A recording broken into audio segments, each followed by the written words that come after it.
If you have an issue with your money and you are asking a trusted advisor for help, that's what you're doing. You're asking a trusted advisor for help. You're not asking to be scolded. You know you did something wrong. You know you're in a bad spot. Yeah. And so find someone that can give you grace. Welcome to the Know Your Worth show, where we teach you how to think about your money differently so that you can achieve your sexy money goals. I'm Sydney, your money maven and owner of Know Your Worth.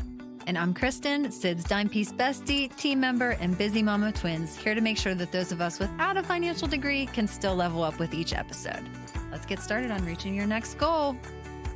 Hello. Welcome to episode 7 of the Know Your Worth podcast. Hi. I'm your host, Sydney, your money maven. And I'm her dime piece bestie, Kristen. Yeah. We're doing a Know Your Worth at Night podcast. Absolutely. My shirt glows in the dark. We should turn off all the We lights. should. Oh, that's a great idea. That's a great idea. You wouldn't even see me. I'm like in stealth mode right now. We're your money ninjas for the night. That's a good one too. Yeah. So today we are going to dive a little bit deeper into some of the fears surrounding your own personal budgeting, moving forward, and just taking that first step to feel confident in your own financial journey. Yeah. How do you feel about today's episode? I feel good about it because we just, like in real life, did this. Sydney just helped me organize my budget. I didn't have a budget. I feel like a confession. It's totally fine. Totally My fine. name is Kristen. I'm 42 and I didn't have a budget.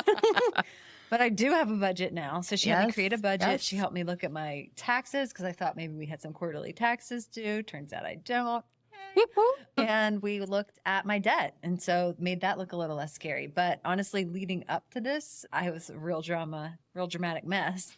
So I think we just wanted to talk about what that looks like. And I was kind of curious, because this is your job and you do this with people on the regular. What does it look like when a business owner comes to you and they are anxious? Yeah, absolutely. I think you did a great job with going through everything today. I know it's really hard to go through that stuff. It's hard to pick apart your own finances and especially have somebody else look at them.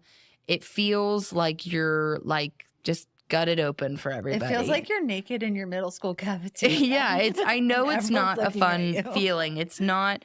I don't get enjoyment out of seeing other people uncomfortable talking about their finances. I get enjoyment knowing that by the time we're done talking about it, I know they're going to feel so much better, because to me, the biggest anxiety I get is from not feeling like I have control of a situation. And I know that's not everybody, but I get serious anxiety about not having control of a situation.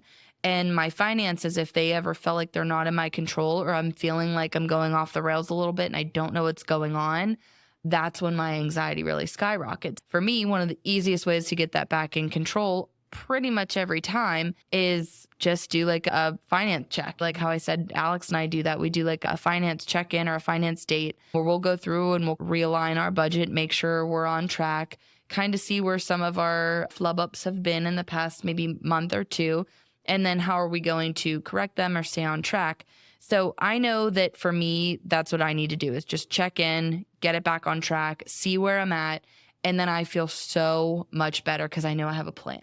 Yeah. I know for a lot of the people that I get to talk to about this, one, we're similar in a way already where we're in the same room having this conversation. When people are coming to me, my clients and my friends are coming to me about these conversations, I know that they are already in a mindset to be helped with it, or to be, They want to talk about it in a way. problem. Right. And they're excited about the potential of moving forward. It might not feel exciting, but they know that this is what they have to do to feel better. So that really helps me be able to have these conversations. But whenever I have clients or other business owners that will come to me for this, I know it's a vulnerable conversation. And I think for a lot of people, it sometimes can feel like a therapy almost. It's not always, I'm your bookkeeper and this is like the service that you have signed up and are paying me month to month for. This is like, now I feel like you trust me enough to get my insight on it. And I feel like I can really help you and make a difference, even just with your mental state. If I can't help with the finance side right away and I can give you a plan, I can give you some hope for your mental state. And that to me is really big. That means a lot to me. And I really love that aspect of my job because I know it's always been so helpful for me whenever I create that plan and can move forward. Yeah. So can feel from you that you actually care. And I know I'm your good. best friend and I'm going to get that feeling from you no matter what. But I've also watched you. I mean, my desk is over here. Your desk is right there. I've watched you have calls with people where you do create an environment where people can like take a breath. This is an important tip whenever you are picking somebody to lay out your embarrassing every Target purchase you've made in front of. Pick somebody that is open-minded and has created a safe space for you. Yeah, because it can be a really hard conversation, and accountants absolutely get the reputation that they're not necessarily people. They're really into the numbers and into the spreadsheets, and they are, but that doesn't mean that it can't be a warm and friendly conversation. You shouldn't ever feel intimidated by someone that is helping you with this conversation. And when I say intimidated, I mean like fearful of sharing this with them in a way that they will make you feel inadequate or put you down or shame you for anything that you have gone through. Even if it's something as severe as you've avoided taxes, you have been misfiling, you have been making late payments, you have been increasing your debt when you know you should be decreasing your debt. You've made poor financial decisions. You've spent too much money. You've wasted money. You've lost money. If you have an issue with your money and you are asking a trusted advisor for help, that's what you're doing. You're asking a trusted advisor for help. You're not asking to be scolded. You know you did something wrong. You know you're in a bad spot. Yeah. And so find someone that can give you grace. And I think that's important whenever you're finding really any, I think, professional service provider. You know, if you need to go and ask a lawyer for help, they need to be on your side. You can't have someone that doesn't feel like they can support you. Right. That's like 101. You need to have somebody that can defend you and support you. And it's the same thing with your tax accountants, same thing with your bookkeepers. And I really believe same thing with any of the professional service providers that you work with. But money is really sensitive. It's a really tough topic. So absolutely, you should have someone that makes you feel comfortable being there. I think too, like we said, I always say, because I have a therapy background, like shop around for a therapist. If you meet with somebody and you start talking to them and you aren't at ease and you don't feel like you can tell the truth or be yourself, you're in the wrong atmosphere. So if you find yourself like fudging the truth to your bookkeeper or your tax accountant or just skirting around what the actual issue is, like you got to find somebody that you can just lay it out. Yeah. Because this isn't something that you're going to get an accurate picture if you're lying about or not feeling comfortable enough to tell the truth. Absolutely. And if you're a business owner listening to this and you're not telling your bookkeeper the truth and they're categorizing your numbers inaccurately, know that on your taxes does come back on you. It doesn't go back on your bookkeeper. It goes back on you. Mm-hmm. So if you are being dishonest with your bookkeeper because you're trying to hide something, that's something that you need to deal with yourself, and you need to confront that right away because that legality comes on you. If you are talking to your bookkeeper or your friend or someone about your personal financial situation and you're not being honest with them, then evaluate whether that's a comfortable situation. But if you are having business expenses that you're not being accurate with your bookkeeper on, that's a separate thing here that you should always be truthful in terms of your business expenses and where they're coming from. But in terms of getting your budget squared away and what your personal expenses look like, if you can't share that information, absolutely you should be shopping around so that you feel comfortable with someone that can help you. Yeah. So we talked about finding the right person and how uncomfortable it can be to look at it. So do you want to kind of talk about what we did tonight? Yeah. Okay. Yeah, absolutely. So what we did tonight was kind of what I walk through as a baseline with most of the clients that I've worked with this too. And I try to do it in a very simplified approach. I don't right away recommend a software like right off the bat, because to me that requires a certain personality. If you're someone that you know you're going to check in on an app all the time, and if you are someone that really needs like day-to-day assistance, an app is going to be a great way to do it because that's a live bank feed coming through. But if you're someone that maybe just needs to like, hey, I need a picture of where I'm at for the past 3 months or the past year, the approach I recommend is just using Excel so that you don't have to pay for an app. So what we do is we go into your bank accounts and we export all of the data that we want to look at. So we did 3 months of data and we export that into Excel. And so you just export to CSV and copy and paste into Excel so that you can manipulate the data. And then from there, we do that with every account that you have. So if you have a bank account, a savings account, a credit card account, however many accounts you have, we export all of that data. We import it and just copy and paste it into Excel. And then what we do from there is we kind of categorize every line. Sometimes your bank does this for you too, where it's going to try to categorize it as meals and entertainment or office supplies, software, things like that. But that's what you'll categorize for however you want to visualize your budget.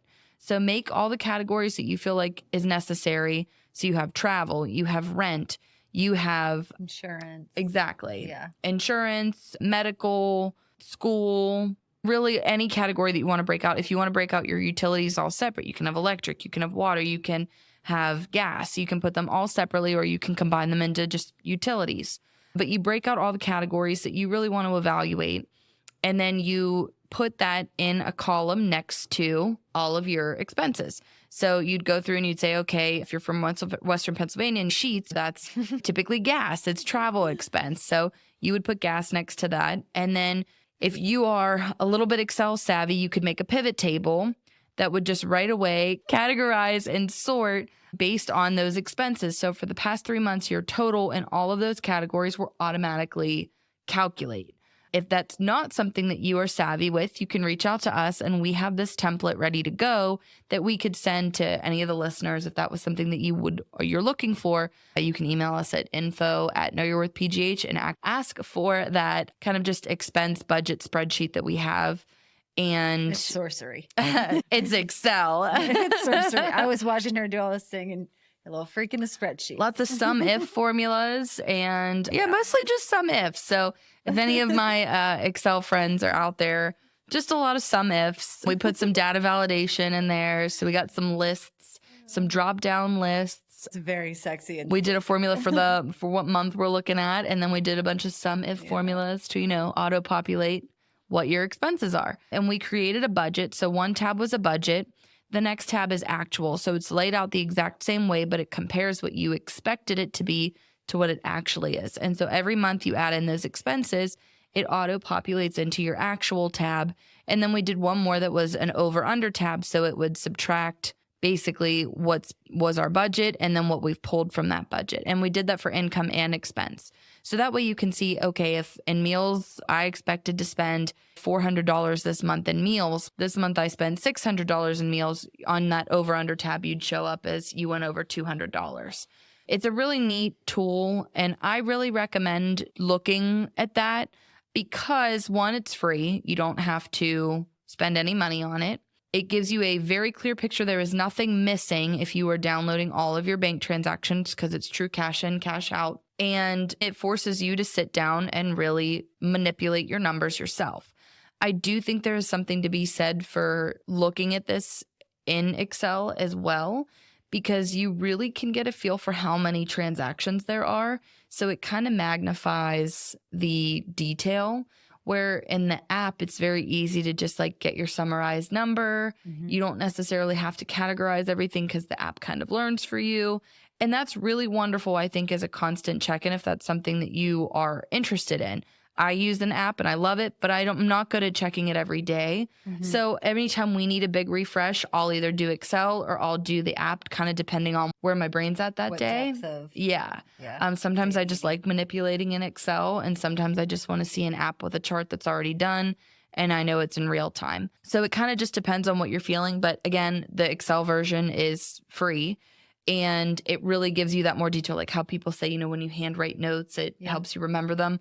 I think when you're the one that's really manipulating the detail, it sticks a little bit more. Yep. So from there, what I would recommend doing is underestimating all of your income, if that's possible. If you just have your straight W-2 and your income is set every month, then that is what it is. But if you are a contractor or you have your own business that's seasonal, or you just take projects to project and your monthly income can fluctuate, take a very conservative approach to that. And then from there, divvy up that budget for what you know is coming out every month to the point where there is nothing left over at the bottom. And why there's nothing left over is because you have a savings line item and you have a emergency line item. You have a shopping line item, you have a fun and entertainment, you have a travel. You really build this up. And this part is similar to the YNAB system. You need a budget system, is that you're putting everything into an envelope, that all the money that you have earned is being allocated somewhere. And why that's helpful is because if there's money left over, that money should be going towards whatever goals you have for your life.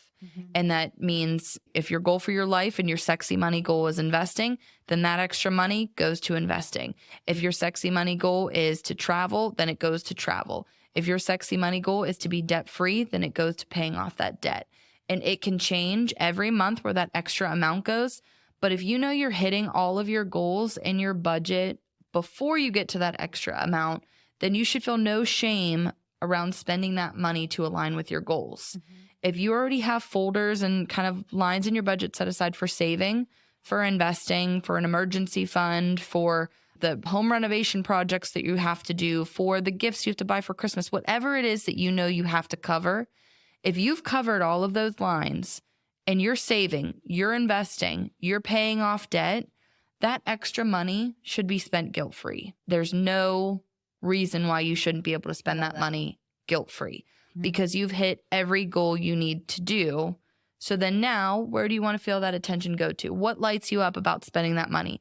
Is it the pair of shoes that you have just been eyeing up for months?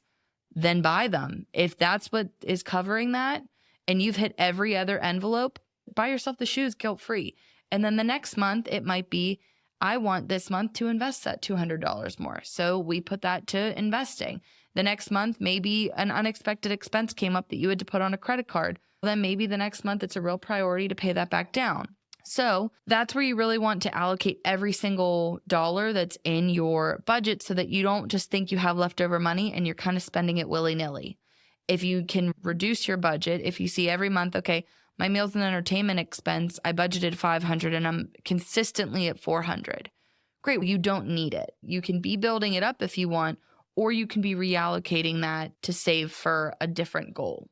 Or to pay off debt. Or if you have a big meal and entertainment expense that you want to build up for the next month, you can keep it there and then you'll use it the next month if you go to a really fancy dinner and it just can roll over. But really get clear on what your priorities are with that and then just start kind of tracking everything that way. So again, apps are great. If you are not Excel savvy and you don't want to reach out for the spreadsheet, apps are great. If you are Excel savvy or you have a friend that is, they can whip this up for you pretty quickly, but we also have it for you that we could send it to you, no problem.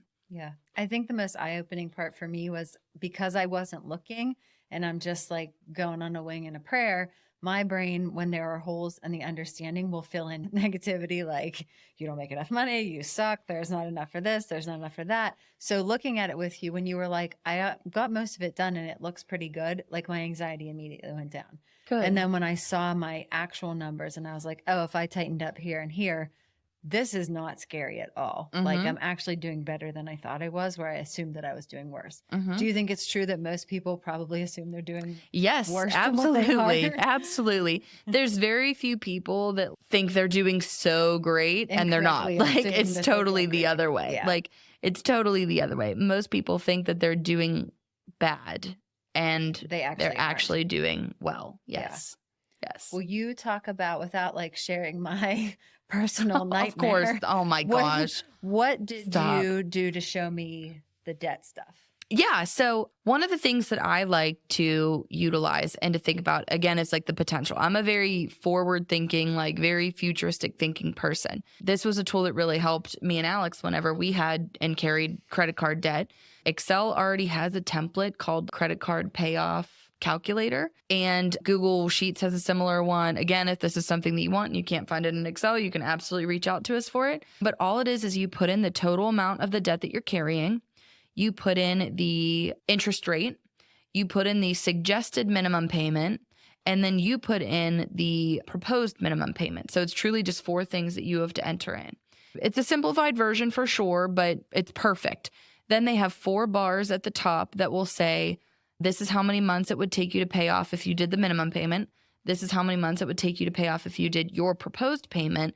This is how much interest you'll pay at the minimum payment. And this is how much interest you'll pay at the proposed payment. And it's really fun, I think, to see, okay, this is the minimum payment, but if I just add $100 a month, how many months does that payment go down? Yeah. And interest sucks. It sucks. It really does. So it's a really fun thing to see. It drops so dramatically because credit cards are compounding interest. So that means every month you're being assessed interest. It gets added to the full balance. And then the next month, you're paying interest on that full balance. So compounding interest is that you are paying interest on the interest that you got last month. So credit cards are compounding interest. Does the interest ever go down? If you have to pay more than the interest payment. So typically credit cards are set up that your minimum payment is going to be more than just the interest. So that you can make some progress. So you can make some progress. But not a lot. But not much. But not much. Exactly. Not Don't much. get And too that's far why ahead of yourself. minimum payments can really be not a trap because you'll eventually get out. It's like a hamster wheel. But it's a hamster wheel. It's like 2 steps forward, 1 step back every turn. But it's 3 forward, 2 back. It's really difficult to get that ahead. If you look at these tools, and especially this credit card calculator, it will show you how much quicker you will pay that off. And so then with credit card debt, I really like Dave Ramsey for credit card debt. I think it makes a lot of sense. Not all the concepts resonate with me. Not all the concepts resonate with me. But like the debt snowball method is a fantastic way to look at it. And that's one of the things I'll always recommend for debt payoff is that if you have multiple credit cards or multiple debt payments, you should be looking at the interest rates on all of them, but also the total balances. And if there's one with like a crazy high interest rate that's really hurting you, then that might be the one you want to tackle first. But after that, it's really cool to tackle the smallest balance ones first, because right away you get the satisfaction of paying off an account. And then all of that money that was going towards that payment is now rolled into the next debt vehicle. Let's say you had 3 credit cards and one of them was $5,000, one of them was $6,000, one of them was $7,000. You would be making the minimum payments on all of those cards. And then whenever the $5,000 one was paid off, all of that payment from the $5,000 one, including the payment you were already making on the $6,000 one, is now your payment on the $6,000 one. Mm-hmm. Once the $6,000 one is paid off, both the one that you made on the $500 and the $600 now roll up to pay off the $7,000 one, mm-hmm. including what you were paying before. And so that's called the debt snowball mm-hmm. method, to be very kind of just general with the concept. So you want to try to make more than the minimum payment on the lowest balance so that it goes down faster. So what's really fun is that if you were to make the minimum payment on all of them and you have an extra $400 a month or $300 a month, because we have 3 accounts, we'll just keep it easy, and you were to apply $100 to each of those, that's good and it feels good in theory, but it's not going to do the same amount of good as if that whole $300 just funneled to that lowest balance. Mm-hmm. And then that extra just rolls up and then rolls up. So that's where I would start with whenever you're looking at any kind of debt and using a payoff calculator, because then you can kind of see, okay, this first account, it says it'll be paid off in 4 months. Then once that's done, this next account will be paid off in 12 months. And then this next account will be paid off in 8 months after that, once that roll up went in. Now, you're making the minimum payments on each of them, so the calculators are going to have a little bit of a leeway for the ones that are just in Excel because they have a little bit more simplified approach. It won't be that 12 months will pass and then you'll start applying a heftier payment. You're looking at it like you were applying that heftier payment from the beginning. So technically, from the timeline when you're starting, it's going to be a little bit shorter. Yeah. So that's just something to think about whenever you're going through them. But it's a really nice tool to look at to see when you can pay off all of that debt. And it's very motivating to have an end in sight. Yes. It's very motivating. Do you think that everyone who carries debt thinks they're the only person who carries debt? Yes, absolutely. Yeah. And everybody that carries debt thinks they're the only person that carries debt. They think they have the highest debt out of anyone ever. Their shame is the biggest. Yes, exactly. They're the biggest loser. And it's just not true at all. But yes, all of the people that I have talked to about their debt think that they are in the worst situation possible. Mm-hmm. I have had really sad stories of people that like their loved ones around them thought their debt was so high that they like kind of gave up on them. Mm-hmm. And what was so shocking to me is then they put my client in such a negative mindset that she was afraid to talk to anyone about it. Mm-hmm.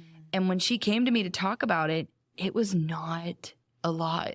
It was not. It was after like she nothing. talked to you, was she like a new person? Oh my gosh. I was so sad because to me, this was like, She'd carried it. It was less than my student loans. Like, I mean, not even less than my student loans are like, so it was just not, it was not anything that I felt like couldn't be undone. Oh my gosh. In 1 year, it could have been undone. And so it was really sad for me to have that conversation to say, like, this isn't about you. I don't want to say this was for the best. Yeah. But like, this person wasn't supporting you. Without even knowing that. Yeah. And so I'm so happy you talked to me, but like, you are not alone in this.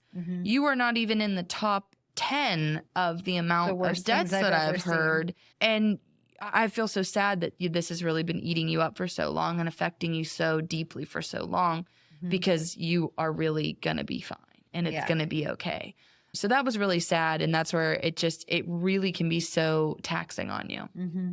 Yeah. But how free she must have felt too when she left. I hope so. Yeah, I really do. I really hope that, I mean, she's doing phenomenally. She's still a client. It's fantastic. And we have a great working relationship. I think she's doing great. She's thriving in her business. And so I hope it helped just to get some positive feedback, because that was really sad. And I do think that's how a lot of people are whenever they come to talk about it, is they think that they are the worst that we all has write ever our happened. own narratives because things through social media and through talking with people and people taking trips and doing all these different things. You're like, they must have such a better financial situation than I have. When in reality, like, it's all smoke and mirrors. Like, we're all just faking it till we make it. Yep, absolutely. Not just me. No, not at all. Not at all. Yeah. The last thing I wanted you to tell people about was that little Acorn app. Yeah. So I'll recommend this to a lot of my clients as like an extra way to save and invest too, because it's an investment tool as well. If you are someone that just wants to be kind of mindlessly saving and kind of mindlessly pulling things aside, Acorns is an app that's, I think, has really helped me just kind of have this like either extra fun money, Christmas present money, just really nice little savings account, investment account too. So whenever you set it up, you can set it up for automatically weekly, monthly, daily draws. So it'll pull straight from your bank account that you connect it to. And so I just have a $15 a week recurring pull. And so it goes into my Acorns account and that money just grows. They are investing that money for me. I can set whatever my flavor profile is for my risk tolerance for investments. So for this one, I typically do pretty conservative just because I'm not really looking for this to be a high risk investment account. I just am kind of using it as a personal savings account, even though it is more of an investment account. I love this app just because it makes saving completely mindless. It comes out like it's a coffee, and I don't even notice that it's gone. You can also set roundups through them. So like if you would go to the store and you'd buy something for $4.50, it would kind of create a bucket for that extra 50 cents. And then either when it hits a certain dollar threshold or at the end of every week, it'll pull those funds from your account to just round up all of your purchases to the next dollar. So again, it's small amounts, but if you think in your head, hey, I just bought $5 worth of stuff, but it was $4.30, you're already processing in your head that $5 is gone. So that's kind of what they're thinking is like you're rounding up typically. Yeah. So if you in your head are just thinking you're rounding up to the nearest dollar, that's what they're doing on their end as well. So what if you built your account up and you saw it was $80 and you're going out with friends and you want the $80? What do you do? Yeah, you can pull it out of there. So it is an investment account. So typically it'll take a day or two to get to your account because they sell the investments and then they'll deposit. So if it's something where like it's quick, like going out to dinner, I would try to plan ahead for that one. But also I would think about using this one as more of a like travel fund account, or think about it as like a little bit more than like a month to month. Think about it like you're putting this aside for a new car. You're putting this aside for a down payment for a house. You're putting this aside for, just a little bit more growth where you kind of want to not think about it, but you're putting it in that separate account to just kind of let it stack a little bit longer than a month to month. Like almost like forget it's there. Exactly. Yeah. But one of the other easiest ways to also create a separate savings account that's automatic is by opening up another savings account at whatever bank you use currently. They're typically just really easy to add on, and then go to your employer or wherever you collect payment from and add another payment method. And so if you're a W-2 employee, your employer, if they offer direct deposit, typically has to, I believe they have to be able to offer you at least 2 accounts that you can use. I've actually never seen it where you can't have more than 2 either with any of the clients that we've worked with, ADP, Paychex, Gusto, any of the typical payroll providers. So if your employer has any of those, you can add multiple accounts to your payment so that your direct deposit, you can set up, I want 10% of my paycheck every pay going into my savings account. Then after that, I want $500 going into this account. And then I want the remaining going into this account. Yeah. So you can set it up where if you have an automatic bills account, you have an investment account, and you have your spend account, you can have it where 10% goes into your retirement or savings or investment. And then $500 or whatever you set for your bills goes into your automatic bills account. And then the remaining goes into your spend account. And then if that's your debit card, then you know that's all you have. But also, you have all of that because your savings is going anywhere. Yeah. Your bills are being paid. So that is your money. Do what you want with it. Yeah. So it almost takes the self-discipline part out. Yep, completely. Because it just is like, this is where it goes. Yep. You set it up one day when you were feeling super strong and it's too annoying to undo it. Absolutely. Just spend the money you have. And when that account is gone for that month, that account is gone for that month. Like, you don't want to put something on a credit card and think, I'll pay it off. Well, you can do that, but also it's the same limit. Yeah, like, start thinking it's the same limit. Because I get getting credit card reward points and travel points. I'm all about that, but you just have to be limited with it. You're not using a credit card that has a $5,000 limit and saying you can spend $5,000 a month. Right. You're saying my fund money that's being deposited after my investments and my savings, after my bills, is $450 a pay. So it's $900 a month. If you're putting something on your credit card, that's still your limit. If you want to remain out of debt, that's your limit. Because then every month you pay off the full balance. Yeah. Then you get the positive credit card points and rewards. You're building your credit. You're paying it off, and you're still not going into debt or getting into a cycle that you can't get out of. And spend it guilt-free. You're saving already. You're doing all the things you need to do. You're building there. You have your savings growing, your emergency fund set. You know that you have your bills covered. Spend that money guilt-free. I love how much you focus on like I would say like, oh, that one was, I got my nails done, but I don't do that a lot. And you're like, you're allowed to get your nails done. Absolutely. Like, you work and you have a job. And if that's what you want to spend your money on, that's okay. Like, absolutely. I like how much you focus on your money is your money to live a happy life with. Yep. And I feel like if your person doesn't make you feel like that, then you might be in the wrong place. Yeah. Exactly. And everybody likes different things. Everyone likes different things. Someone over here might be like, oh, wow, they spend their money on getting their nails done. You spend your money on books, and that's great. That's fine. I'm not going to say one's better than the other. My nails being done makes me happy. My reading books makes me happy. It's whatever makes you happy. It doesn't need to be the same thing as exactly. So never feel bad about spending your money if it's not how your mom would spend her money. If it's not how your sister would spend her money. What they want to spend their money on doesn't necessarily bring you happiness. So you don't need to spend your money the same way. Yeah. It's always a good idea to save and have those covered. You should absolutely be doing those as much as you can. Once those are covered, live your life. Yeah. So to recap, if you are not looking at your expenses and you're having anxiety, the best thing you can do is take action. Yep. And sit down with a professional if you have access to one and look at everything. Because Absolutely. it's not as bad as what you think it is, probably. If you are starting out, you would say start with Excel or Google Sheets because it's free. Yep. Then dip your toes into the app world if you feel like you need to. And if you need a detailed sheet that's already set up, you can email us at info@knowyourworth. Google and Excel both have credit card calculators that can help you figure out. Look up the Dave Ramsey Snowball Method. It's Sydney approved. Yep. And the Acorns app is really cool. And tell them about your code. Oh, yeah. So if you want the code for Acorns, you will just send us an email and we can send you that code so that you guys you get, I think, a little extra $5 into your investment account.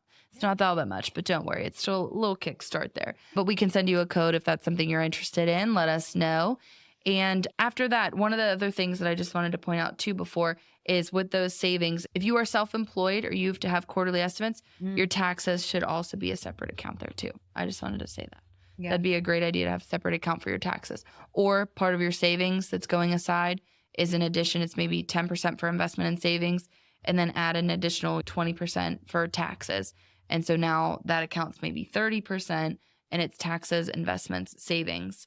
And you have that all set aside. So that way when your quarterly estimates come up, year-end payments come up, you're ready to go with that. I just want to make sure I added that in for our solopreneurs and our single member LLCs and contractors out there. Yeah. And if that's something that you want to know more about, that's something you can email us, drop it in our comments, just to let us know, like, hey, can Sydney go more into detail about taxes? And I will sit here quietly and just listen, because I still don't get it.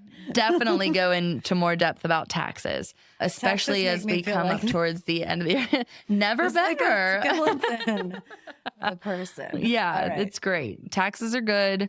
They mean you're making money. I'm just kidding. Taxes stink. We all hate taxes, but it's good to plan for them, save for them, and then you'll be in control of them. All right. Have a great rest of your day or evening, wherever you're at listening to this. It sounds like I'm a radio host now. Signing off now on KYWBGH. Oh, that was really good. That was so good. All right. See you next episode.